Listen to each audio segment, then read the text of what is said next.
My name is Eleanor Vance, I'm 32, and I never thought coming home early would irrevocably alter the course of my life.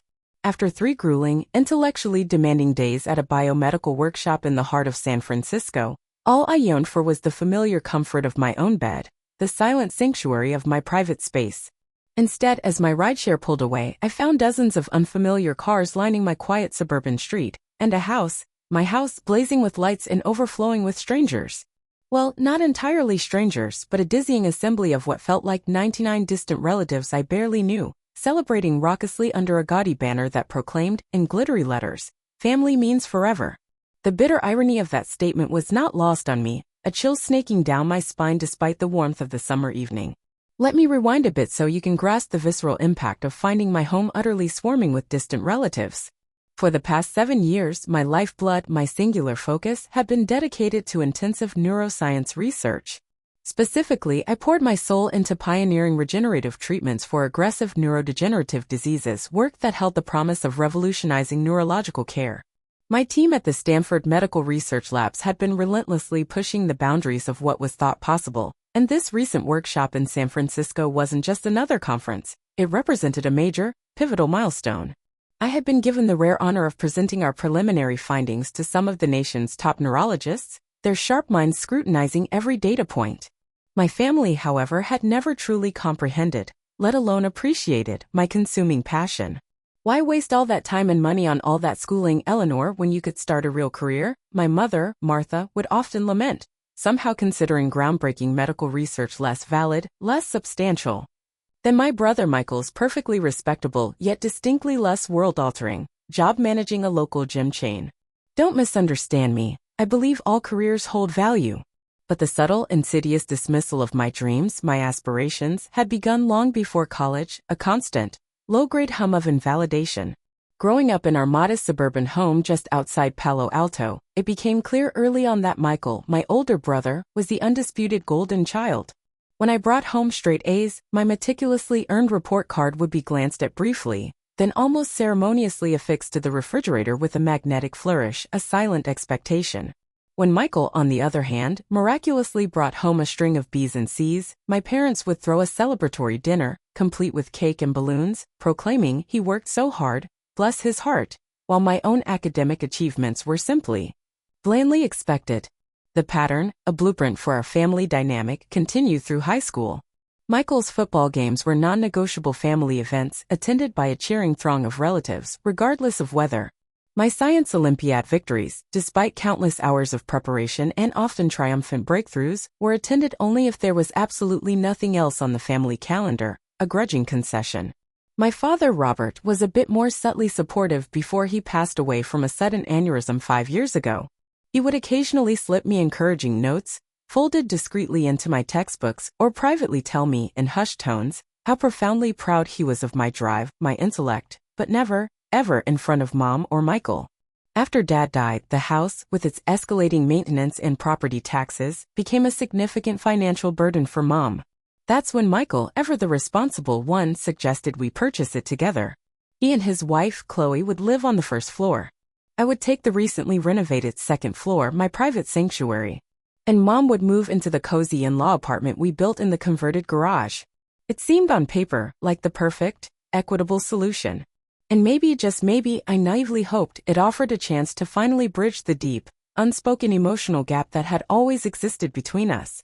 I poured my substantial research grant money into the down payment for my half. Michael, ever resourceful, secured most of his share from Chloe's well-to-do parents. We became co-owners with meticulously drawn-up boundaries about shared spaces and responsibilities, all documented in writing, a suggestion from my astute attorney, Sarah Jones, which at the time seemed unnecessarily formal, even cold, for family. The arrangement, surprisingly, worked reasonably well for about 4 years, a fragile truce. I traveled frequently for research conferences, my life a whirlwind of labs and lectures, while Michael and Chloe established themselves as the neighborhood's undisputed socialites, frequently hosting elaborate dinner parties. I was always, of course, welcome to join, but somehow these events were always inconveniently scheduled when I had critical lab commitments or urgent deadlines. Mom settled into her garage apartment, but her habit of dropping by my space unannounced, despite my repeated, polite requests for a simple text beforehand, persisted. I'm family, Eleanor. I shouldn't need an appointment to see my own daughter, she'd sigh, often rearranging my books or organizing my research papers while I was at work, a subtle yet maddening invasion of my privacy. Still, I made valiant efforts. Sunday dinners whenever my grueling schedule allowed. Holiday gatherings where I'd plaster on a fixed smile, enduring Michael's boisterous stories dominating every conversation, while my own significant professional milestones, my breakthroughs, went utterly unacknowledged. Last Christmas, for instance, my groundbreaking research was featured prominently in a prestigious international neurology journal, an honor for any scientist. No one in my family mentioned it, let alone celebrated it. Instead, everyone toasted and celebrated when Michael received a relatively minor Manager of the Year award for his gym chain. Despite the relentless invalidation, I kept trying, a stubborn, hopeful fool. When I learned about the San Francisco workshop 3 months ago, I immediately texted Michael about the dates I'd be away, asking him, specifically, to keep an eye on my space, to ensure its security. His response, brief and seemingly reassuring, "No problem. Have a good trip. House will be quiet that weekend." That text message, a promise now shattered, would replay in my mind like a cruel, mocking joke as I stood in my own doorway that surreal Friday evening. The workshop had been nothing short of incredible, a professional triumph. My presentation, a culmination of years of tireless work, received outstanding feedback, with several senior researchers from institutions like UCLA and MIT suggesting immediate collaborative projects. Dr. Anya Sharma, one of the most respected, almost legendary, neurologists in the entire field, had personally invited me to a private dinner to discuss potential applications of my research, a rare honor. But I, eager to decompress and recharge before the weekend, cut our meeting short, politely declining dinner to catch an earlier flight home. I had even picked up small, thoughtful gifts for everyone, a peace offering of sorts, a San Francisco cable car ornament for Mom's kitschy collection, a selection of craft whiskeys from a famous local distillery for Michael, and gourmet artisanal chocolates for Chloe, hoping to melt some of her icy reserve. I thought maybe, just maybe for once, we could all genuinely celebrate my success together as a true family. How agonizingly naive I was. The rideshare, unable to navigate the labyrinth of parked cars, dropped me off a full block away from my house. Initially, I assumed a neighbor was hosting some massive block party, a harmless, cheerful assumption. As I wheeled my suitcase closer, a chilling recognition began to dawn. I knew these vehicles. That was Uncle Ben's vintage Ford Bronco, its paint peeling under the streetlights. That was Cousin Isabella's beat-up minivan, emblazoned with the familiar dance school sticker. And there, parked defiantly, was Cousin Liam's gleaming Ducati motorcycle. My pace slowed to a crawl, a creeping sense of dread replacing my earlier confusion. The lights in my house blazed from every single window, casting a garish glow on the street, and I could hear a cacophony of music and laughter, even from the sidewalk, a sound that grated on my nerves. Through the front bay window, I glimpsed a flash of garish color. A massive banner, crudely taped to my living room wall, stretched across the entire space, its bold letters screaming the ironic message, "Family means forever." My hands trembled uncontrollably as I inserted my key into the front door, the metal cold and foreign against my skin.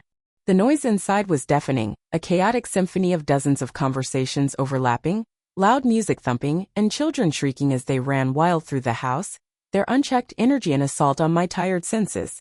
The entryway was crammed with shoes and coats I didn't recognize, an alien landscape of discarded belongings. The first person to notice me was my cousin Sophia, whom I hadn't seen in at least 3 years, her face frozen mid-sentence, a wine glass halfway to her lips. "Eleanor," she exclaimed, her voice shrill with shock, drawing immediate attention from those nearby. Like an insidious wave, awareness of my sudden, unwelcome presence spread through the rooms, conversations faltering, then dying altogether as heads slowly turned my way, a sea of unfamiliar faces. I stood rooted in place, my suitcase still clutched in my hand, as I surveyed the utterly surreal scene. Every single inch of my home was occupied by relatives, aunts, uncles, dozens of cousins, and countless vague acquaintances from childhood reunions whose names I couldn't for the life of me recall. Some faces I hadn't seen since my father's solemn funeral. My mother's cousin, Diana, a woman I barely knew, was serving food from my own kitchen, using my dishes. Children I'd never met, sticky-fingered and loud, were gleefully playing violent video games on my television, their shrill cries echoing. Someone had cavalierly moved my precious research books from the coffee table, tossing them aside to make room for dusty photo albums and greasy snack trays, a direct affront to my professional life. Through the swirling crowd, a growing knot of dread in my stomach, I finally spotted my mother, Martha, holding court in the dining room, gesturing animatedly to a group of older relatives, her laughter echoing. Her voice cut off abruptly, her smile freezing when our eyes met across the crowded room. For a split second, pure, unadulterated surprise registered on her face, a flicker of panic, before she quickly composed herself, her features hardening into a familiar mask. Michael emerged from the kitchen, balancing a precarious tray of drinks, his face flushed from the heat of the gathering. When he saw me, his eyes widened in shock, and he nearly dropped the entire tray, the ice clinking precariously. His wife, Chloe, appeared beside him, whispering something urgent in his ear that made his face flush a deep, angry red. The entire house had been transformed, colonized. Family photos, predominantly featuring Michael, my parents, or generic extended family groupings where I was conspicuously absent, covered the walls. A gaudy slideshow, playing on someone's laptop, displayed vacation images I'd never seen before, family trips from which I was clearly excluded.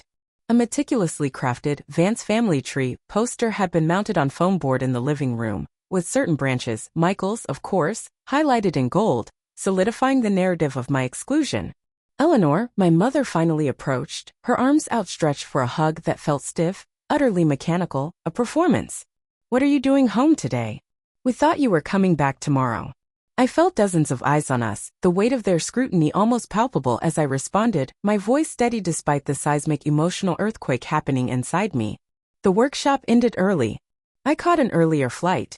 Michael, recovering his composure, appeared at Mom's side, his smile not quite reaching his eyes, a forced, uncomfortable grimace. "Great to see you, sis." "Surprise. We decided to have a little family gathering." "Spontaneous." "A little gathering?" I gestured, a sweeping arc of my arm encompassing the surging crowd that filled every single room, every hallway of our house. "There must be 100 people here." 99, actually, Chloe chimed in, her voice unnervingly bright, a proud smile on her face. "We've been planning the Vance Peterson family reunion for months. Everyone's here. Even Great-Aunt Isabella came all the way from Arizona." The word months echoed in my head, a hollow, mocking reverberation. Months of planning. Yet somehow inexplicably, deliberately, no one had thought to mention it to me. An elderly woman I vaguely recognized as my father's Aunt Charlotte approached, squinting at me with a bewildered expression. "Is this Robert's girl?" she asked, her voice reedy. "My goodness, I hardly recognized you. Last time I saw you, you were just in high school." "Hello, Aunt Charlotte," I managed, a strained smile. "It's been a long time.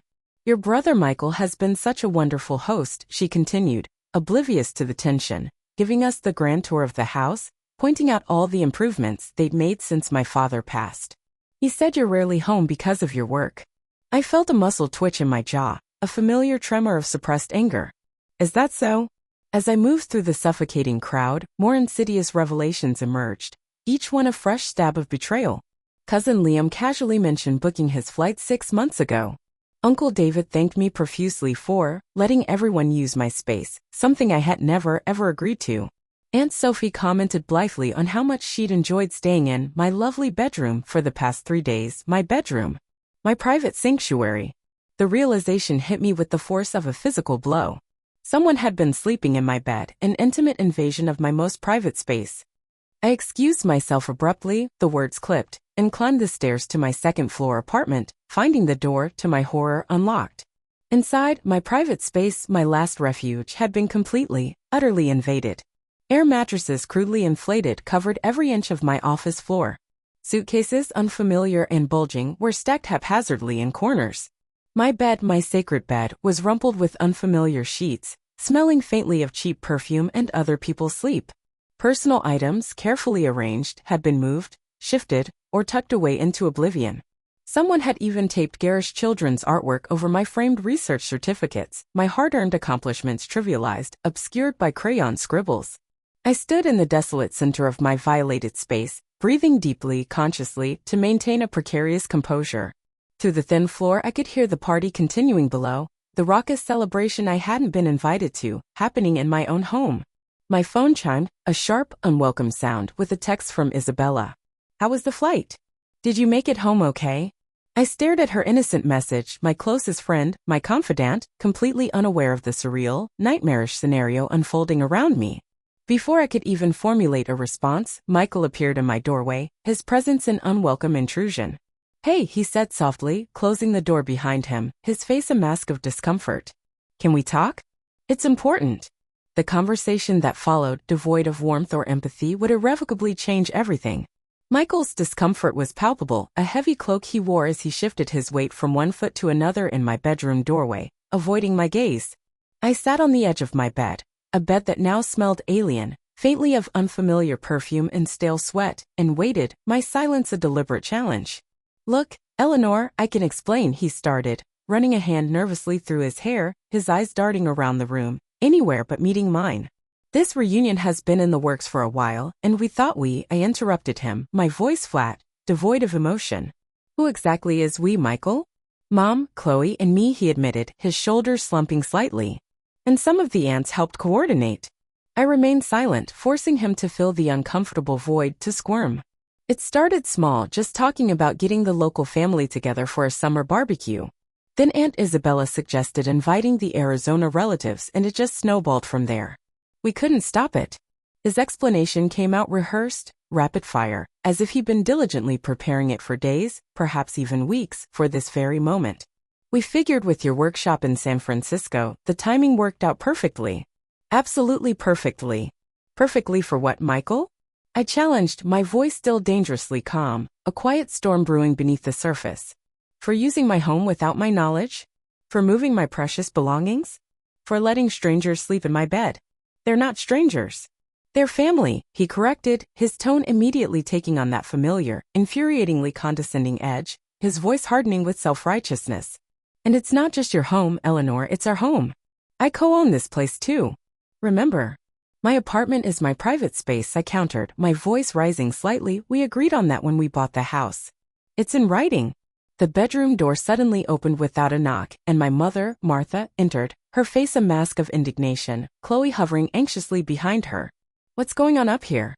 Mom demanded, though her defensive posture and the glint in her eyes suggested she already knew perfectly well. "We have guests downstairs wondering where their hosts went." "I was just asking Michael why no one thought to inform me about this reunion happening in my home, Mom," I said evenly, controlling the tremor in my voice with immense effort. Mom waved her hand dismissively, a practiced gesture of dismissal. "Oh, it was a last-minute decision, dear. We knew you were busy with your work thing. Too important. Last minute." I raised an eyebrow, a sardonic arch. "People booked flights 6 months ago. Cousin Liam told me he's been looking forward to this family event since Christmas." A flash of genuine, ugly irritation crossed my mother's face, her composure cracking. "Well, we didn't want to bother you with the details. You're always so wrapped up in your research. Besides, we thought you were coming home tomorrow because Michael told me to book my return flight for Saturday," I said, my voice sharp, turning to my brother, my gaze pinning him. "You specifically said nothing was happening at the house this weekend." "You lied, Michael." Michael, for the first time, had the decency to look genuinely uncomfortable, his face flushing a deep crimson, his gaze dropping to his shoes. "I might have gotten the dates mixed up for an event you've been planning for months, Michael?" I challenged, pressing the advantage. Chloe stepped forward, arms crossed defensively, her eyes narrowing. "We didn't think you'd want to participate anyway, Eleanor. You always work through family gatherings, glued to your laptop or taking calls. You're never fully present. So rather than invite me and let me make my own decision, you deliberately scheduled it when I'd be away and outright lied about the dates?" The pieces of the puzzle were falling into place now, forming a chilling, undeniable picture of calculated deception. "Were you hoping I wouldn't find out at all?" "Of course not," Michael said quickly, his voice high-pitched with feigned indignation. "We were going to clean everything up before you got back. Before you even knew. Including the people sleeping in my bedroom?" I retorted, my voice cold, sharp as ice. "The strangers using my private bathroom, going through my personal things? They're elderly relatives who can't handle stairs." Mom interjected, her voice rising defensively. "We had to put them somewhere comfortable." I stood up, meaning to create physical, emotional distance, backing away from their suffocating presence. Why wasn't I told about any of this? An email, a text, a simple phone call, anything. The three of them exchanged glances, a silent, complicit admission that confirmed my deepest suspicions. My exclusion had been deliberate, a calculated act. "You're taking this too personally," Mom finally said, her voice laced with exasperation, a classic deflection. It's not like you participate in family events anyway. You're always working. You've never seemed interested in the extended family. Michael added, his voice dripping with false concern. When was the last time you called Aunt Sophie or visited Cousin Isabella's new baby? You're so distant. The hypocrisy was staggering, a bitter taste in my mouth. Maybe because I've never been included in family communication, I countered, my voice trembling with suppressed fury. I didn't even know Isabella was pregnant, Michael. Not a single word. A sharp, insistent knock at the door interrupted us. Cousin Thomas poked his head in, a nervous smile on his face. Sorry to interrupt, but people are asking about dinner timing. They're getting hungry. We'll be right down, Chloe responded with a bright, manufactured smile that vanished the moment he quietly closed the door. I moved towards my dresser, my eyes sweeping over it, finding drawers partially open, contents carelessly rearranged. A fresh wave of violation. Who's been going through my things? I demanded, my voice dangerously low. No one's going through anything, Mom said defensively, a transparent lie. We just needed to make space. Your things are fine. As if on cue, a loud crash sounded from my bathroom, followed by a child's panicked oops. I rushed in, my heart pounding, to find a young boy I'd never met standing amidst shattered glass. My grandmother's antique perfume bottles, cherished heirlooms that had been carefully arranged on my shelves, were now reduced to glittering fragments. I was just looking, the boy said, his eyes wide with fear. I turned back to Michael, Mom, and Chloe, my voice shaking with a cold fury. This is unacceptable. This is beyond acceptable. It's just stuff, Eleanor. It's just stuff, Mom sighed, her voice laced with dismissive exasperation. Family is what matters. I laughed, a harsh, humorless sound that echoed strangely in the invaded space. Family? Is that what this is? I walked to my closet, my gaze sweeping over its contents, finding it partially filled with strangers' luggage, a final, sickening symbol of my violated privacy. Behind me, Michael cleared his throat, a hesitant, almost nervous sound. While we're talking, Eleanor. Chloe and I were thinking. Since you're hardly ever here anyway, maybe you consider selling your half of the house to us. We could really use the extra space now that we're thinking about starting a family. And there it was, the real, insidious agenda, finally surfacing from the depths of their deception, crude and undeniable. Before I could even formulate a coherent response, Chloe's mother, a woman I barely knew, appeared in the doorway, her presence an unexpected, unwelcome complication. Martha, we need your help settling a debate about Robert's mother's maiden name for the family tree. The experts are divided. Coming. My mother turned to me, her face a mask of warning. We should get back to our guests, Eleanor. We can discuss this later. Try not to make a scene, dear. This reunion is important to everyone. Very important. As they filed out, their faces a mixture of relief and veiled accusation, I noticed the manila folder, thick and bulging, poking out from under the guest luggage crammed into my closet. Pulling it out, my fingers trembling with the dawning realization, I discovered it contained a trove of financial documents from Michael's desk, papers showing multiple mortgage refinancing attempts, alarming credit card statements with dizzying balances, and a stark letter regarding denied loan applications explicitly citing his high debt-to-income ratio. Pieces of a puzzle I hadn't even known I was solving suddenly fell into place, clicking into a chilling, cohesive picture of desperation. The reunion, the sudden, manufactured interest in buying my half of the house, the deliberate, calculated exclusion from planning it all connected, forming a web of deceit. I carefully returned the folder, my mind racing, a cold, hard resolve solidifying within me. The noise from downstairs resumed, a distant roar of laughter, music, the clinking of glasses, a macabre celebration. Through my window I could see more relatives arriving, bearing casserole dishes and overnight bags, eager participants in the deception. I had two distinct choices. I could create a scene, a dramatic, public confrontation that would only reinforce whatever false narrative they'd meticulously crafted about me, the difficult, unfeeling, selfish sister. Or I could respond in a way they would never, ever expect, a quiet, methodical counterstrike that would dismantle their carefully constructed reality. I chose the latter, fueled by a simmering, righteous fury. With the bitter confrontation still burning in my mind, a toxic aftertaste, I turned away from the window and surveyed my utterly disrupted, violated space. The sweet, powdery yet now cloying scent of my grandmother's shattered perfume bottles hung heavy in the air, a poignant reminder of shattered legacies. A precious family heirloom reduced to glittering glass shards on my bathroom floor. I opened my closet again, ignoring the lingering scent of foreign bodies, and pulled out a small, unobtrusive weekend bag, methodically packing only the bare essentials: clothes for a few days, toiletries, my trusty laptop, and the most important, irreplaceable documents. As I worked, every movement precise, deliberate, I used my phone to meticulously document my invaded space: photos of the chaotic state of my bedroom, the air mattresses crudely covering every inch of my office floor, the haphazardly rearranged furniture, and, most damning, the shattered remains of my grandmother's perfume bottles in the bathroom. I documented everything meticulously, date and timestamping each image, building an irrefutable case. A soft, hesitant knock interrupted my grim inventory. I opened the door to find Aunt Grace, my father's older sister and one of the very few relatives I'd managed to stay in genuine contact with over the years, a rare beacon of integrity in my tumultuous family. At 78, she stood straight-backed and clear-eyed, her gaze sympathetic, offering a small, knowing smile. "I thought I might find you up here, dear," she said, her voice a low, gentle murmur, filled with unspoken understanding. "May I come in for a moment?" I stepped aside, allowing her into the disarray, the chaos of my invaded private space. "I want you to know," she said, settling carefully on the edge of my rumpled bed, her gaze sweeping over the evidence of invasion, "I had no idea you weren't informed about this reunion. When Martha and Michael were sending out invitations, I specifically asked if you were involved in the planning if you'd agreed. They assured me you were just too busy but had given your full blessing to use the entire house." I shook my head, continuing to pack, my movements deliberate. "This is the first I've heard of it, Aunt Grace. The absolute first." Aunt Grace sighed deeply, a sound of weary resignation. "I suspected as much when I saw your face downstairs, child. Your father, bless his soul, would be absolutely livid about this." Livid. The mention of my dad, always a sensitive spot, brought a familiar tightness to my throat, a pang of longing. "They've been sleeping in my bed, Aunt Grace. Going through my things. Michael just asked if I'd sell him my half of the house." Her eyebrows shot up, a flicker of surprise, then grim understanding. "Did he now? Interesting timing, isn't it?" "What do you mean?" I asked, my voice edged with a new suspicion.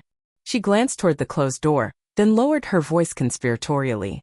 "I overheard Michael and Chloe talking with their financial advisor last night in the kitchen. I didn't mean to eavesdrop, but old ears work better than people expect, especially when they're not supposed to be listening.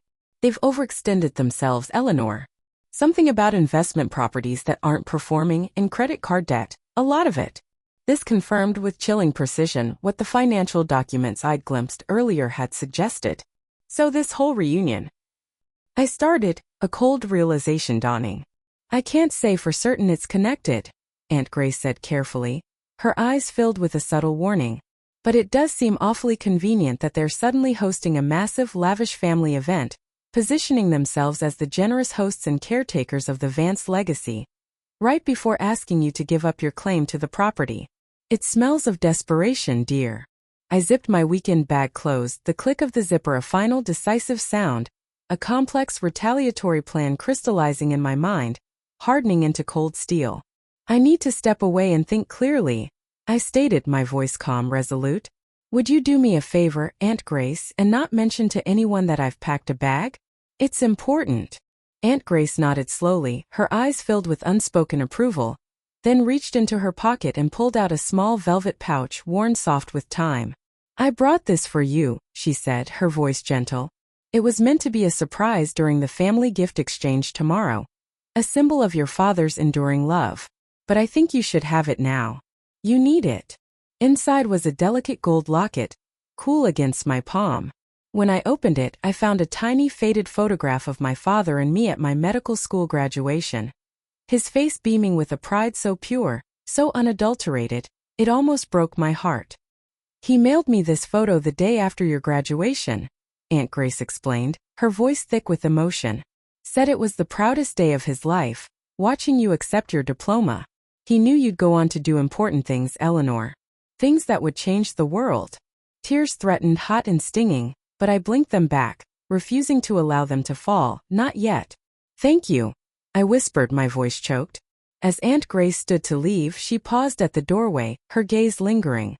"Whatever you decide to do, dear, remember that your father saw your worth, your brilliance, even when others in this family failed to.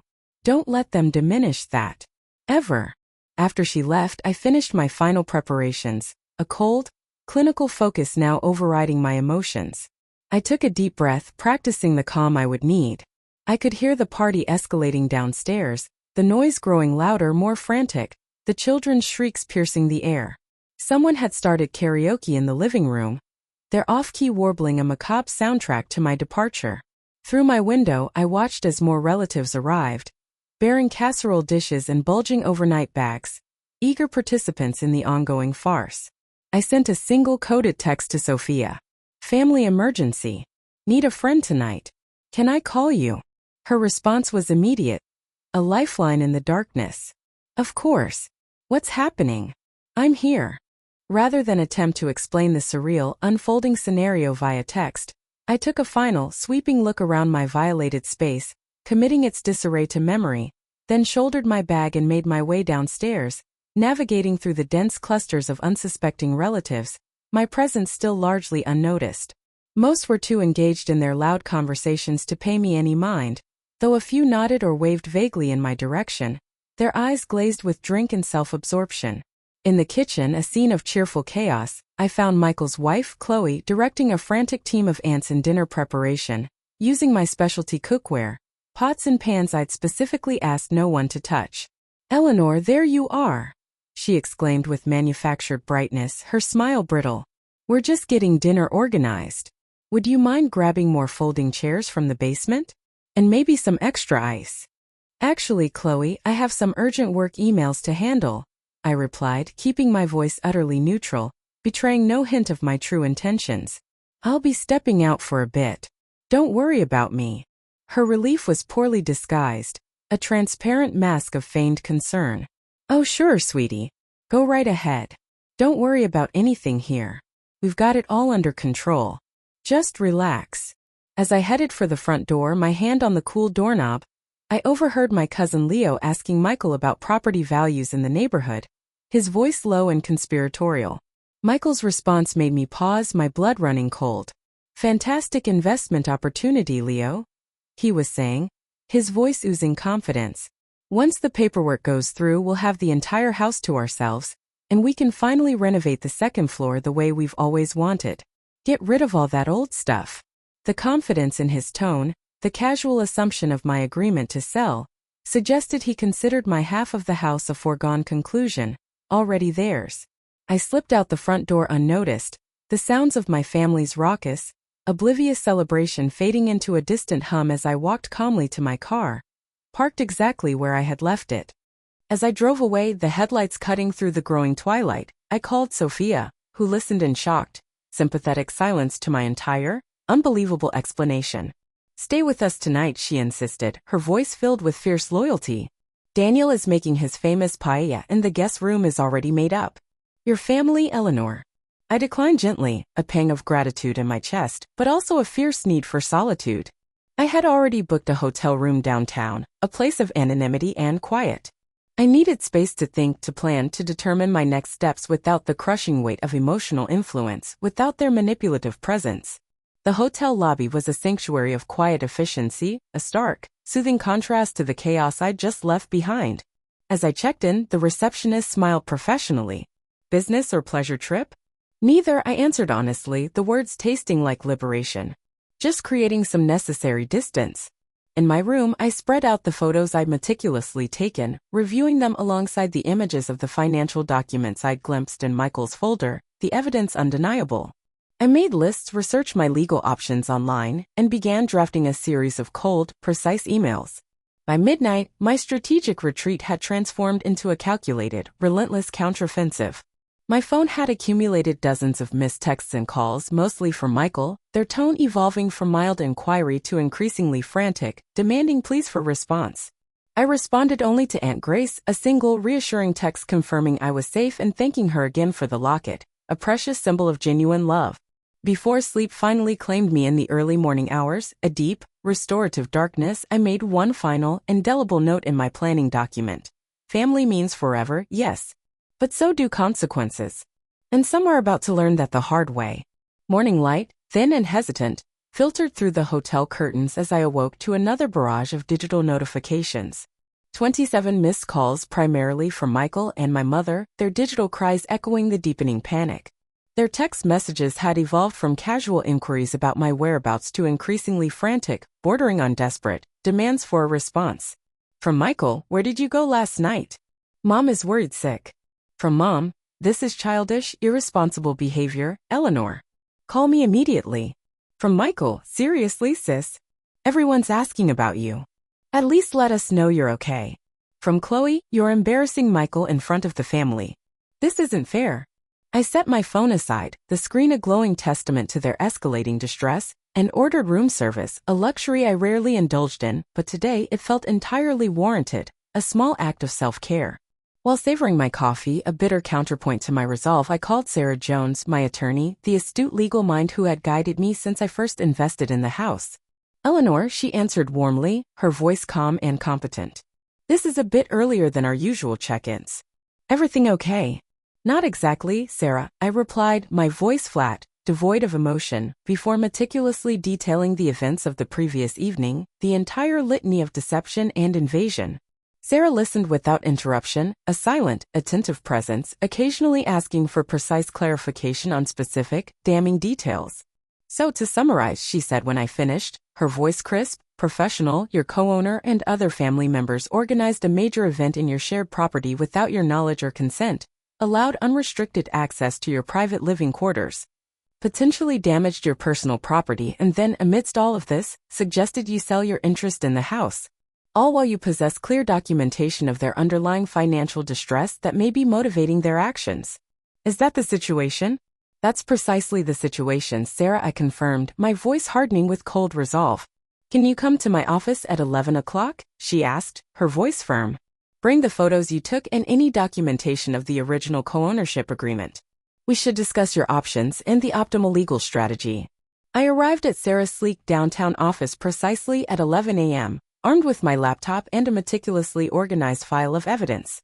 Her assistant, a young woman with a kind smile, showed me directly to the spacious, glass-walled conference room where Sarah waited, accompanied by a property law specialist she had thoughtfully invited to join us. For the next 2 intense hours, we meticulously reviewed every conceivable legal option. The co-ownership agreement Michael and I had signed, a document that had once seemed like a formality, now revealed itself as a shield. It contained specific, ironclad clauses about respecting private spaces and, crucially, requiring mutual written consent for any events involving more than 20 guests, provisions Sarah herself had presciently insisted on, which now seemed like a stroke of pure genius. "You have several paths forward, Eleanor," Sarah explained, her voice calm and authoritative. "We could file for a petition by sale, legally forcing the liquidation of the entire property and the equitable division of proceeds. Alternatively, we could demand a buyout at current market value, plus significant damages for the invasion of privacy and property destruction you endured." "What about my mother's living situation?" I asked, a pang of lingering concern in my chest. "She's in the in-law apartment." "Your agreement," the property specialist noted, her voice precise, "explicitly specifies her right to occupy that space is contingent on both owners' consent. If you sell your interest or force a partition, that arrangement would need to be renegotiated with the new owner or owners, and her security would no longer be guaranteed by your existing agreement." By early afternoon, we had formulated a comprehensive, multi-pronged plan. Rather than acting from raw emotion, which was my initial desperate impulse, we would proceed methodically, strategically, and legally. I would return to the house after the reunion officially ended, meticulously document any remaining damages with a professional assessment team, and then present Michael with formal, non-negotiable options for resolving our co-ownership in light of their profound trust violations. "The important thing," Sarah emphasized, her gaze unwavering, "is to communicate only in writing from this point forward. No verbal agreements, no emotional confrontations that can be misrepresented or twisted later. Every action must be legally documented." After leaving Sarah's office, feeling a newfound sense of quiet power, I drove directly to my bank and accessed my safe deposit box, securing important documents and irreplaceable personal items, like my grandmother's antique jewelry, away from any further potential interference. Next, I met with my financial advisor to ensure all my investments and accounts were properly protected and legally separated from any shared assets with Michael, fortifying my financial independence. When I finally returned to the house late Sunday evening, The vast array of cars was gone, and an eerie, unsettling quiet had replaced the previous day's deafening chaos, leaving behind an uncomfortable stillness. The front door lock had a sticky residue, a faint outline of tape, suggesting someone had taped over it to allow easy, unrestricted access for guests throughout the weekend. Another subtle, yet infuriating security violation that made me clench my jaw, my resolve hardening further. Inside, the stark evidence of the massive gathering remained. Furniture out of place, glaring stains on carpets, empty bottles, and forgotten personal items scattered throughout the common areas. A landscape of casual disrespect. I walked through methodically, my phone camera flashing, documenting everything with clinical precision, taking detailed, time-stamped notes. Upstairs in my private apartment, the violation was even more apparent, more deeply felt. My bedroom had been used by at least 2 different groups, judging by the various intimate personal items, forgotten toothbrushes, half-empty cosmetic bags, left behind.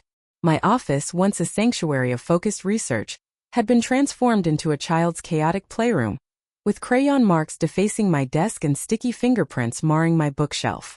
In the bathroom, clumsy attempts had been made to clean up the broken perfume bottles, but insidious glass fragments still glittered stubbornly between the floor tiles, a constant, painful reminder. As I surveyed the damage, a chilling testament to their disregard. My phone pinged with an email notification that made my heart skip a beat. A sudden, unexpected twist in the narrative. Dr. Anya Sharma, the esteemed neurologist from the San Francisco workshop, had forwarded an extraordinary opportunity. A prestigious research position in Switzerland. A 3-year appointment with the International Neuroscience Consortium, specifically to continue my groundbreaking work on regenerative treatments for neurodegenerative diseases. Based on your impressive presentation in San Francisco, he wrote, his words glowing with genuine admiration, I've recommended you as our top candidate for this role. They're eager to speak with you this week, via video conference, if you're interested. The timing couldn't have been more perfectly serendipitous, or more profoundly challenging. As I contemplated this potential life-altering career leap, a future bright with scientific promise, I heard the front door open downstairs, its familiar creak shattering the silence. Eleanor, Michael's voice, laced with a mixture of anger and anxiety, called out, echoing through the hollow house. Your car's here. Where have you been? We've been worried sick. Instead of answering verbally, I chose the quiet, precise weapon of digital communication. I sent him a text. I'm currently documenting the damage to my space. Please respect my privacy. I will communicate with you in writing about next steps, per our attorney's advice. I could hear him stomp up the stairs, his heavy footsteps thudding against the wooden steps, but my bedroom door remained firmly locked, a deliberate barrier.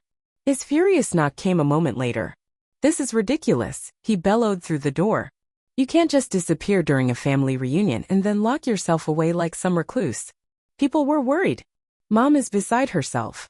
I didn't respond, continuing my meticulous inventory instead, every damaged item a silent argument. After several minutes of intermittent knocking, angry pleas, and exasperated sighs, he finally gave up, his footsteps retreating downstairs. Soon after, I received a barrage of texts from my mother, predictably manipulative, claiming I was breaking her heart with my childish behavior and ruining what had been a beautiful family gathering. I calmly forwarded these emotionally charged messages to Sarah, adding them to my growing file of evidence, then immediately called a locksmith to change the locks on my apartment door and install a state-of-the-art security system that would alert me to any unauthorized entry. The locksmith arrived within the hour, a quiet, efficient man, and by evening, my space, my sanctuary, was finally, irrevocably secure. That night, feeling a surge of defiant strength, I scheduled a video interview with the Swiss research team, reached out to several professional cleaning services for quotes on the thorough remediation of my space, and composed a detailed, coldly formal email to Michael outlining the documented violations of our co-ownership agreement, citing specific clauses in photographic evidence. The final, decisive piece of my calculated response was perhaps the most profoundly satisfying. I crafted a professional, impeccably courteous email to each extended family member who had attended the reunion, careful to maintain a tone of polite neutrality. In it, I expressed my regret that I hadn't been informed of the gathering in advance, subtly highlighting their intentional exclusion, but sincerely hoped they had enjoyed their stay. I then subtly yet firmly clarified that any future visits to the property would require advance notice to coordinate with the property management, signaling a fundamental shift in access. And with a strategic flourish, I ended the email with the news of my potential international research opportunity, establishing a narrative that directly countered whatever manipulative story Michael and my mother might be spreading about my selfishness or abandonment. By morning, my inbox was flooded. I had received several genuinely apologetic responses from relatives who claimed, with varying degrees of sincerity, that they had no idea I hadn't been involved in planning the reunion. Aunt Charlotte even called, her voice horrified, to learn she had been sleeping in my bed without my permission. Michael and your mother told everyone you were fully aware and had agreed to everything, she explained, her voice rising in disbelief. They said you were just too busy with work to help organize, but had given them your blessing to use the entire house for the family reunion. This information, while infuriating in its brazen deception, was invaluable confirmation of their deliberate, systemic gaslighting. I thanked her for her honesty and meticulously added her corroborating statement to my growing file. When I finally emerged from my apartment the next day, a transformed woman, I found Michael waiting for me in the kitchen, his expression a volatile mixture of anger, apprehension, and a dawning, uncomfortable fear. "We need to talk about this email you sent me," he began, waving his phone like a weapon, his voice tight with barely suppressed fury. "Legal action, documented violations. This is family, Eleanor, not some business transaction. You're overreacting." I maintained my composure, my voice steady, betraying nothing of the deep satisfaction I felt. "I prefer to communicate in writing from this point forward, Michael. I've made my position clear. Everything you need to know is in the email, or will be in subsequent formal communications. This is about the house, isn't it?" he pressed, his voice strained. "If you needed money, you could have just said so instead of threatening legal action." The bitter irony of his statement was not lost on me, a ghost of a smile touching my lips. "This is about respect, Michael. Something that was clearly lacking when you decided to host 99 people in our home without my knowledge or consent, and violated my private space." His face flushed a deep, angry red. "You're never here anyway. Always at work, always too busy for family. What difference does it make if we use the space when you're gone?" "The difference," I said evenly, each word precise, "is that it's my home too, Michael. My name is on the deed. My money paid for half of it and my private space was violated. The difference is consent, respect, and trust, all of which you trampled. So you're going to punish everyone over one misunderstanding," he pleaded, his voice desperate. "Mom is beside herself. Chloe is in tears. Is that what you want? To destroy our family over this?" I gathered my car keys, a decisive jingle, ready to leave for my scheduled meeting with the Swiss research team, a beacon of my new future. "What I want, Michael, is respect for my property and privacy. Everything else is outlined in the email. I suggest you read it carefully and consult your own legal counsel. My attorney will be in touch." As I walked out, I could hear him on the phone immediately, his voice tight with escalating panic as he presumably called my mother, the architect of their shared delusion. Their problem had now become very real, very tangible, and my solution, my methodical counterstrike, was already in unstoppable motion. The video interview with the International Neuroscience Consortium in Switzerland exceeded my wildest expectations. Dr. Anya Sharma had, apparently, given me an even more glowing recommendation than I'd imagined, painting me as an indispensable asset. The team in Geneva seemed genuinely excited, almost effusive about my research approach, their questions insightful and challenging. The position offered not only unparalleled professional advancement, but also a generous housing allowance and a comprehensive relocation package, making the transition seamless. "We would need your commitment within 2 weeks, Dr. Vance," Dr. Mueller, the program director, explained, his voice crisp and direct. "Our major grant cycle begins next month, and we need our core team in place for the new phase of research." I expressed strong, unequivocal interest, while being transparent about my current personal matters to resolve. "I don't anticipate any obstacles to accepting your offer, Dr. Mueller," I assured him, a newfound confidence ringing in my voice. After the call, I sat in my car in the parking garage, the quiet hum of the city a distant backdrop, allowing the sheer magnitude of the opportunity to sink in, to permeate every fiber of my being. 3 years in Switzerland, continuing my pioneering research with significantly increased funding and cutting-edge resources, working alongside international experts at the forefront of the field. It was everything I had meticulously worked toward, everything I had sacrificed for. The timing couldn't have been more serendipitous, a divine intervention in my darkest hour. Rather than returning home, I drove to a quiet, elegant cafe, overlooking the city, to meticulously map out my next strategic steps, a detailed blueprint for my liberation. The Switzerland offer provided not just an escape, but powerful leverage and a clear, unyielding timeline. My first stop was a prestigious property management company specializing in high-end rentals. I met with their director, Miss Julia Reed, a sharp, no-nonsense woman with a keen understanding of property law. I explained my unusual situation in broad, professional strokes. I co-own a property in Palo Alto, but will be relocating internationally for a significant period. I'd like to retain my ownership interest but have my portion professionally managed and rented during my absence. Miss Reed listened intently, asking thoughtful, incisive questions about the property's specifics and the intricacies of the co-ownership arrangement. "We've handled similar situations before, Dr. Vance," she explained, her voice reassuring. "The key, in these unique arrangements, is establishing clear boundaries and expectations with the co-owner, and having a professional entity manage the interface." She outlined their comprehensive services, meticulously vetting and finding qualified tenants, handling all maintenance issues with discretion, collecting rent, and providing regular, detailed financial statements. Most importantly, she emphasized, they would serve as an impenetrable buffer between me and Michael, effectively removing the emotional, manipulative component from all future property decisions. "We'll need to inspect the property and take detailed documentation of your specific space," Miss Reed explained. "Given the co-ownership, we'll also need to establish clear protocols for common areas and shared responsibilities, all legally binding." I scheduled the inspection for the following day, carefully choosing hours I knew Michael would be at work, ensuring minimal direct confrontation. My next appointment was with Sarah Jones, my attorney, to finalize the legal framework for this ingenious arrangement. She had meticulously prepared a comprehensive amendment to our original co-ownership agreement, a document that would solidify my position. It specified that in lieu of selling my interest, I would be exercising my unequivocal right to rent my portion while meticulously maintaining full ownership. "This effectively blocks his ability to force you out, Eleanor," Sarah explained, her eyes gleaming with satisfaction, "while still providing you a significant income stream from the property. The management company creates a professional, impenetrable buffer that completely depersonalizes the situation, removing all his emotional leverage." We also prepared a formal, itemized notice about the property damage I had documented, with precise repair costs to be rigorously deducted from any shared maintenance fund before accounting for rental income, a calculated blow to his finances.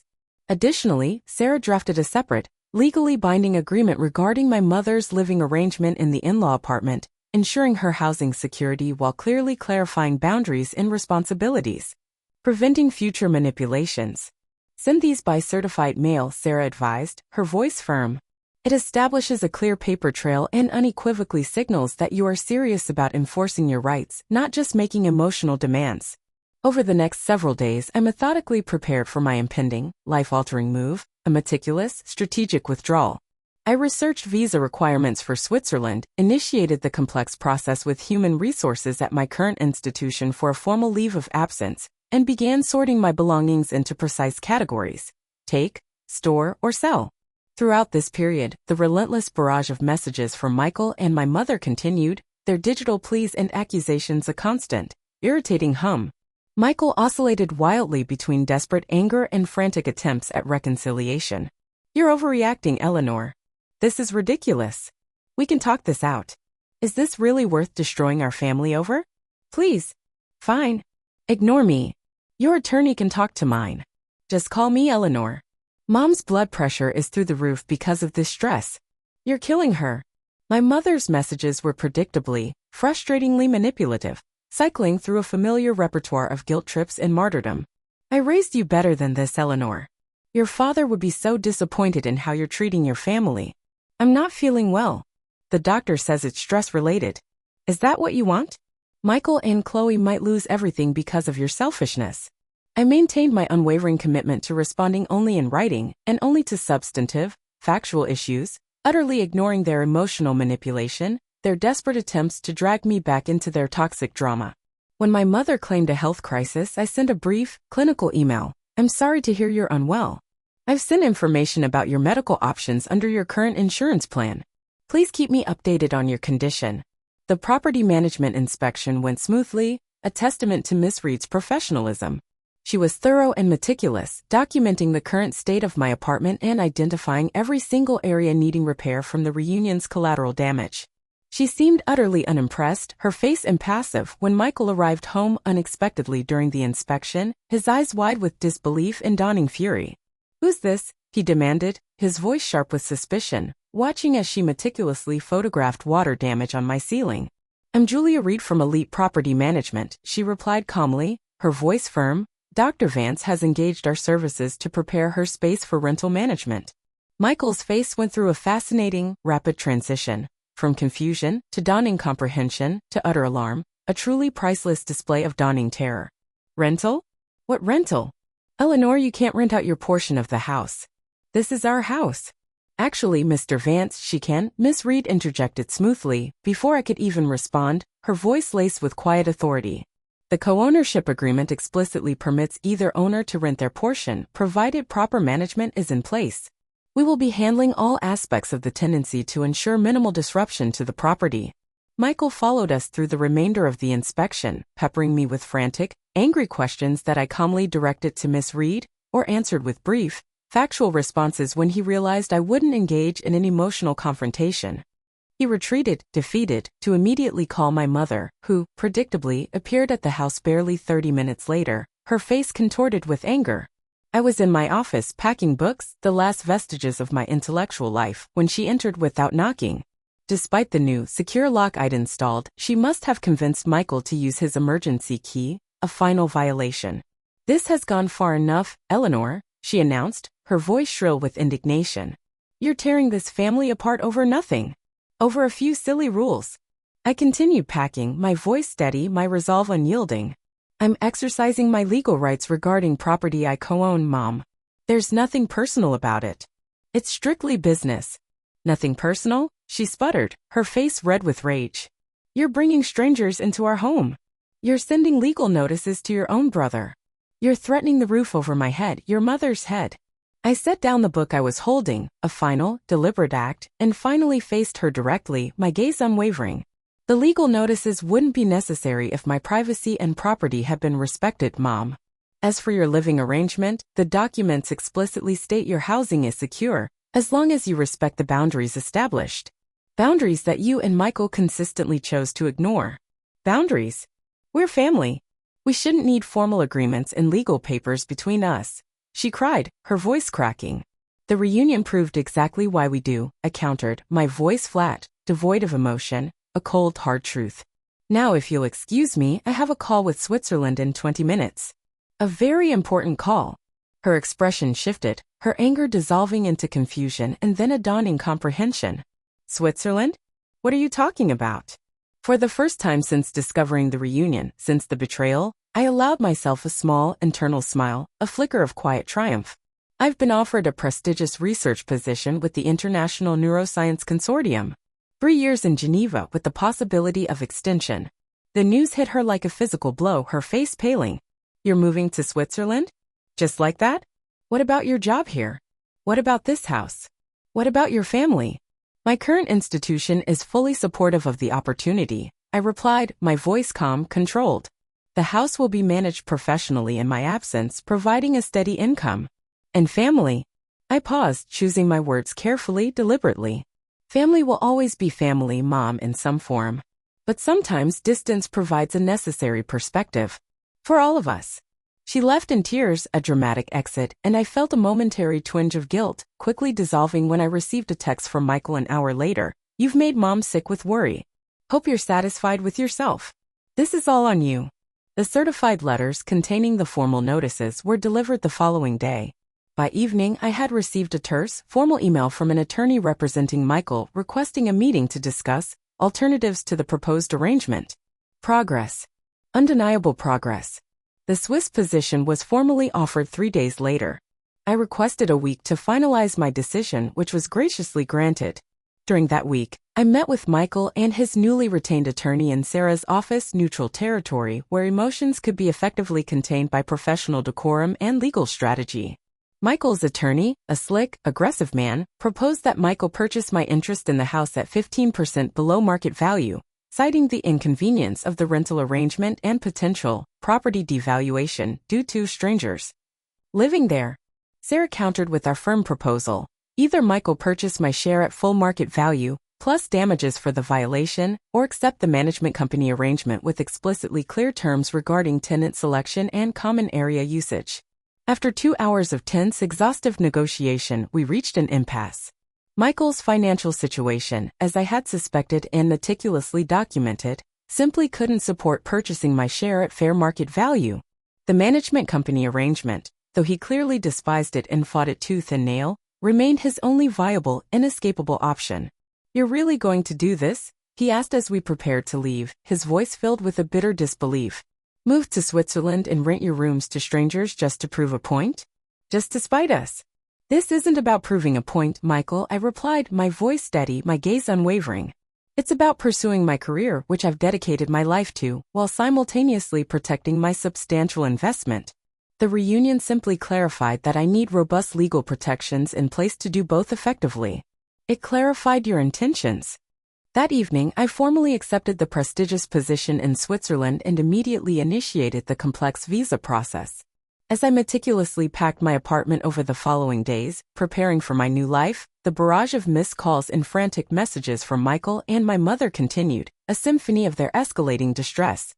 I responded only to practical matters, maintaining the firm, unyielding emotional distance that now felt absolutely necessary for my well-being, my survival. Aunt Grace visited the day before my departure, bringing a small, thoughtful going-away gift, a beautiful travel journal with a handwritten note tucked inside. "Your father always said you would see the world, Eleanor. Make him proud. He knew you had a grand destiny. Will you stay in touch?" she asked, her voice soft, her eyes filled with genuine sadness as we shared tea in my nearly empty apartment, the silence echoing. "Of course, Aunt Grace," I promised, a genuine warmth in my voice. "You're welcome to visit me in Switzerland anytime. I have plenty of room." "I might just take you up on that, dear," she smiled, a flicker of excitement in her eyes. "I've always wanted to see the Alps." As she was leaving, she paused at the doorway, her gaze direct. "Your mother and Michael will come around eventually. Perhaps. Sometimes people need to experience the direct consequences of their actions before they can truly acknowledge them, before they can face the truth." I nodded, hoping she was right, but no longer basing my decisions or my future on that fragile possibility. The night before my flight, I stayed with Sophia and her husband, Daniel, my apartment already turned over to the property management company, a done deal. My phone showed 47 missed calls by then, mostly from Michael and my mother, but also from various bewildered relatives who had attended the reunion and were now inadvertently caught in the dramatic fallout of our family's shattered facade. Sophia raised her glass in a toast, her eyes sparkling. "To new beginnings in Switzerland, Eleanor. And to recognizing when bridges aren't worth rebuilding," Daniel added, clinking his glass against hers. I clinked my glass against theirs, feeling a curious mixture of profound sadness for what was lost and liberating freedom in defining family entirely on my own terms. Later that night, as I drifted into a restless sleep, I received a final, ominous text from Michael. "This isn't over. When you come to your senses and come home, things will be different. You'll see." I didn't respond, but I saved the message, a stark, digital reminder of precisely why I needed to leave, and why my strategic power move was not just about asserting control, but about reclaiming my very sense of self-worth, my autonomy, my future. 2 weeks after settling into my minimalist apartment in Geneva, my phone displayed an almost comical notification: 105 missed calls. Scrolling through the call log revealed a clear, almost obsessive pattern. Michael's number appeared most frequently, a relentless digital assault, followed closely by my mother's, with occasional, sporadic attempts from other bewildered relatives. The voicemails progressed from irritated to desperately pleading to outright furious. The final one, left at 3:47 a.m. Palo Alto time, featured Michael literally screaming, his voice distorted by rage and desperation. "Eleanor, the property manager is showing your rooms to potential tenants today. They're saying I have no right to refuse entry. This is my house too. Call me back immediately or I swear I'll. The message abruptly cut off there, the system having reached its time limit. I saved it alongside the others as meticulously documented evidence of their continued harassment, then forwarded it to Sarah with a brief, concise note. FYI, continuing communication despite requests to stop. Please advise on next steps. Her response came an hour later, crisp and reassuring. Standard emotional escalation. The management company is fully aware and proceeding professionally. Focus on your research, Eleanor. We'll handle things here. Don't worry. And focus I did. The International Neuroscience Consortium facility was everything I had hoped for and more. Cutting-edge laboratories, brilliant, collaborative colleagues from around the world, and resources that made my previous work environment seem primitive, almost laughably inadequate, by comparison. Dr. Anya Sharma had assembled a dream team specializing in various, intricate aspects of regenerative neurological treatments, and my research approach formed a key, pivotal component of their integrated strategy. My days quickly filled with meaningful, groundbreaking work, and my evenings were spent exploring the enchanting city of Geneva or connecting with new colleagues, forging authentic friendships.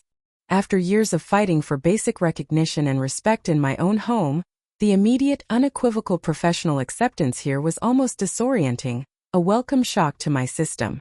Your approach to neural pathway regeneration is fascinating, Dr. Vance, commented Dr. Chun, a brilliant neurobiologist from Singapore, during our first team meeting, his eyes gleaming with intellectual curiosity. I've been following your publication since your second groundbreaking paper in the Journal of Neurological Discoveries. Truly groundbreaking work. And the San Francisco presentation barely scratched the surface, added Dr. Al-Hamad, our team's imaging specialist, her voice filled with admiration. I'd love to hear more about your methodology, the nuances of your approach when you have time. Perhaps over coffee. This was what I had always desperately wanted. Peers who genuinely valued my work, who saw me as a crucial contributor rather than an inconvenient, aging obstacle. The bitter irony that I had to travel 5,700 miles, cross an ocean to find it wasn't lost on me. Meanwhile, the chaotic situation back in Palo Alto continued to evolve, a slow-motion drama. Sarah sent weekly updates, concise and factual, each one a small victory. Week 1. Property management has successfully secured a suitable tenant. A visiting professor from UC Berkeley with impeccable references. A 1-year lease signed.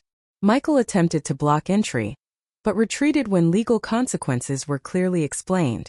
Week 2. First month's rent successfully deposited directly into your account, minus management fees and the documented repair costs. Your mother has sent a formal complaint about strangers using the shared laundry facilities. Management company has established a schedule for shared amenities. Week 3.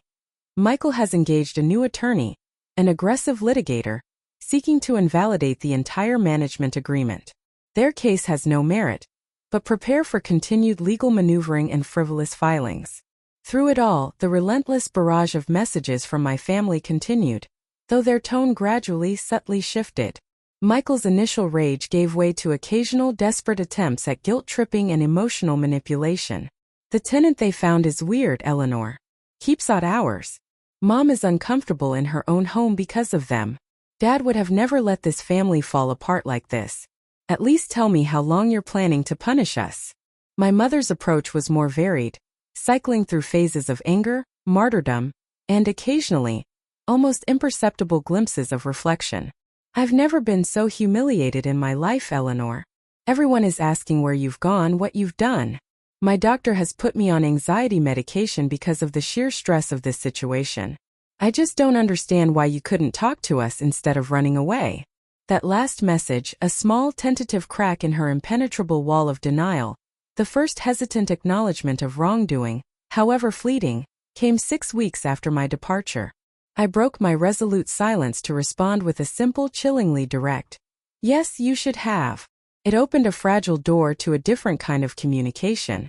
Not warm or immediately reconciliatory, but at least rooted in a nascent, uncomfortable reality rather than transparent manipulation. "We didn't think you'd care," she wrote back, her defensiveness still palpable. "You've always kept yourself separate from family gatherings." "I was never invited to most of them, Mom," I replied, my fingers flying across the keyboard. And my home was used without my explicit consent. It's Michael's home too, yes. But my private apartment isn't. We had a clear written agreement. Several tense days passed before her next message. A new flicker of vulnerability. I'm trying to understand your perspective, Eleanor. I really am. It wasn't an apology, not yet. But it was something. A tiny, promising crack in the formidable wall of denial that had characterized our relationship for years. As my work in Switzerland progressed, blossoming with intellectual vigor, I developed new friendships that felt more authentic, more genuinely supportive, than most of my complex family relationships ever had. My research team celebrated successes together with genuine joy, supported each other through professional setbacks with unwavering empathy, and truly appreciated each other's unique contributions, fostering a sense of shared purpose. We shared meals in charming Geneva cafes, explored the breathtaking city, and gradually formed deep, meaningful connections that had nothing to do with obligation, blood ties, or shared DNA. Sophia visited during my 3rd month, marveling at my profound transformation. You seem lighter, Eleanor, she observed, her gaze perceptive, as we walked along the serene shores of Lake Geneva. Like you finally shed something heavy you've been carrying for a very, very long time. Expectations, maybe, I suggested, a small, knowing smile touching my lips. The crushing weight of trying to belong somewhere I was never truly wanted, never truly seen. She nodded thoughtfully, her understanding a balm to my soul. Family should be the people who see you clearly, love you fiercely, and accept you for who you are, anyway, not the people who try to make you invisible or demand you fit into their preconceived notions. Back in Palo Alto, the practical arrangement stabilized. The tenant, the visiting professor, proved reliable and respectful. The property management company handled all maintenance issues efficiently, meticulously, and Michael, finally defeated, eventually stopped trying to sabotage the arrangement when it became abundantly clear that the legal framework was solid, impenetrable. 6 months into my Swiss adventure, immersed in the exhilarating world of cutting-edge research, I received an unexpected, truly surprising email from Michael. I am writing this from Dad's old study, he began, his tone subdued, almost melancholic. The tenant is at some conference, and the management company let me in to fix a plumbing issue in the shared bathroom. Being in this house without you feels strange, Eleanor. Empty, almost. I keep expecting to hear you typing away upstairs or coming down for coffee, your usual silent presence. His honesty was disarming. I'm not going to apologize via email for something that deserves a face-to-face conversation, but I will say this. I've had a lot of time to think about how things have always been between us. Mom keeps saying you abandoned the family, but sitting here in this empty house, I'm starting to wonder if maybe we abandoned you first. Long before Switzerland. Long before any of this. He paused, a new vulnerability in his words. Chloe's pregnant, Eleanor. Found out last week. It's making me think about what kind of father I want to be, what kind of family we want to create. I don't have all the answers yet, but I'm asking questions I probably should have asked years ago. He then shifted almost awkwardly to a mundane detail. Anyway, your research made the news here. Something about clinical trials showing promise. Mom even cut out the article. I think she's got it on the refrigerator, though she denies it when I mention it to her.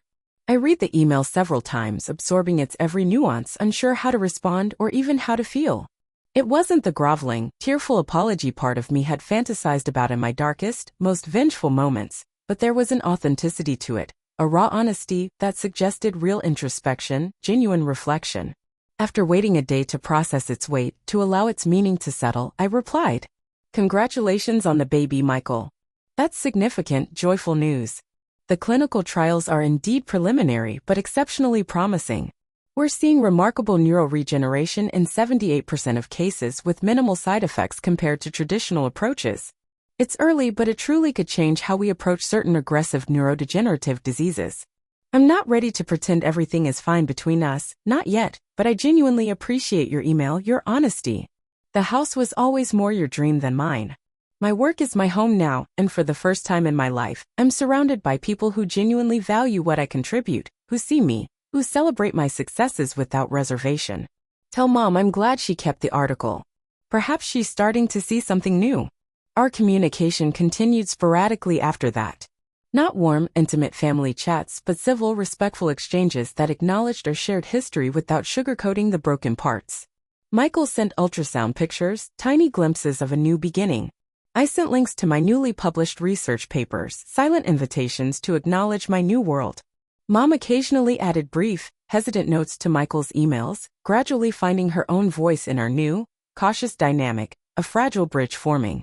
As my one-year anniversary in Switzerland approached, a milestone of my newfound freedom, Sarah forwarded a formal offer from Michael. He wanted to buy my share of the house at full market value, having finally secured financing through Chloe's parents and a new, more sustainable mortgage. Your decision, Eleanor, Sarah noted, her voice neutral.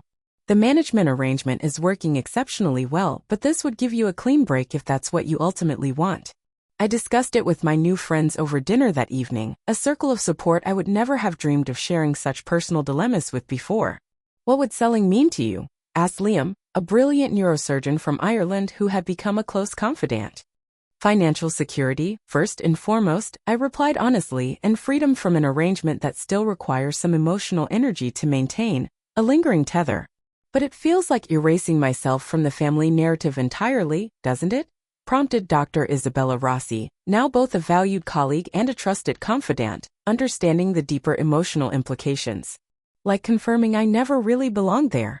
Or, suggested Daniel, a perceptive Swiss researcher whose family had lived in Geneva for generations, perhaps it's recognizing that your story continues elsewhere, and that's perfectly valid, perfectly complete, in and of itself. After careful consideration, a night of thoughtful reflection, I accepted Michael's offer, but with specific, non-negotiable conditions. A significant portion of the proceeds would be used to create a permanent neuroscience research scholarship in my father's name at Stanford, honoring his quiet support. And my mother's living arrangement in the in-law apartment would be legally protected for her lifetime, ensuring her security regardless of ownership. The paperwork was finalized without drama, a stark contrast to our earlier battles. The funds transferred cleanly. My connection to the physical structure that had never quite felt like home, that had been a site of so much pain, was severed, but something else remained. A tenuous thread of family connection, painstakingly rebuilt on more honest, albeit distant, terms. A year and a half after my dramatic, liberating departure, I returned to San Francisco for a major neuroscience conference, a triumphant return. I arranged to meet Michael, Chloe, and their 2-month-old daughter, Lily, for dinner, a new beginning. My mother joined us, looking older, yes, but somehow softer, more subdued, than I remembered, her sharp edges dulled by time and perhaps a touch of humility. The conversation was awkward at times, with carefully avoided topics and occasional tense silences that hung heavy in the air. But when Michael, with a hesitant smile, handed me his tiny daughter to hold, her miniature fingers wrapping trustingly around mine, I felt an unexpected surge of connection, a warmth spreading through me, a pure, uncomplicated love. She has Dad's eyes, I observed quietly, my voice soft with emotion. Mom nodded, her own eyes glistening with unshed tears. Robert would have adored her. Absolutely adored her. And he would have been so incredibly proud of your research, Eleanor, Michael added, his voice genuinely earnest, a rare moment of sibling pride. The article said your treatment approach could save thousands of lives. If the expanded trials confirm our initial results, I qualified, the scientist in me speaking, though I couldn't help but feel a profound warmth, a deep satisfaction at the genuine acknowledgement. Later, as we prepared to leave the bustling restaurant, Mom hesitated before asking, her voice surprisingly tentative. Will you visit again, Eleanor, before returning to Switzerland? I have meetings for the next 3 days, I explained, but perhaps breakfast before my flight on Sunday? Just us. The palpable relief on her face was evident, a glimmer of hope. I'd like that, Eleanor. Very much. We didn't hug goodbye. We weren't there yet, not fully. But there was a moment of sustained eye contact, a silent, mutual recognition that felt more authentic, more profound than any forced physical affection would have. Back in my quiet hotel room, I reflected on how incredibly far I'd come from that shocking moment of discovery under the "Family Means Forever" banner, the trauma now a distant echo. The pain hadn't disappeared entirely, no, but it had transformed into something far more complex, a hard-won wisdom about boundaries, about self-worth, and about the profound courage required to define family entirely on my own terms. My phone chimed with a message from Liam, my Irish friend. How was the family dinner, Eleanor? Survival or revival? I smiled, a genuine, unburdened smile, as I typed my response. A little of both, Liam. A little of both. Some bridges, I've learned, can't be fully rebuilt. But perhaps we're creating something different instead. Something based on who we are now, not who we pretended to be before. The next morning, I woke to an email notification. My research team in Switzerland had received official approval for expanded clinical trials, a major breakthrough. Real people, countless lives, would soon benefit from work that might never have happened if I hadn't found the profound courage to leave, to fight for my own truth. Family means forever, the banner had proudly proclaimed, a seemingly immutable truth. Perhaps that was true, but not in the narrow, manipulative way my mother and brother had intended. The bonds of family, both those we're born into and those we choose through shared values and genuine connection, shape us forever, for better or worse, indelible marks on our souls. The crucial difference, I realized, is in whether we allow those bonds to become suffocating chains, binding us to toxic patterns, or whether they strengthen us, acting as powerful anchors as we bravely forge our own, authentic paths forward.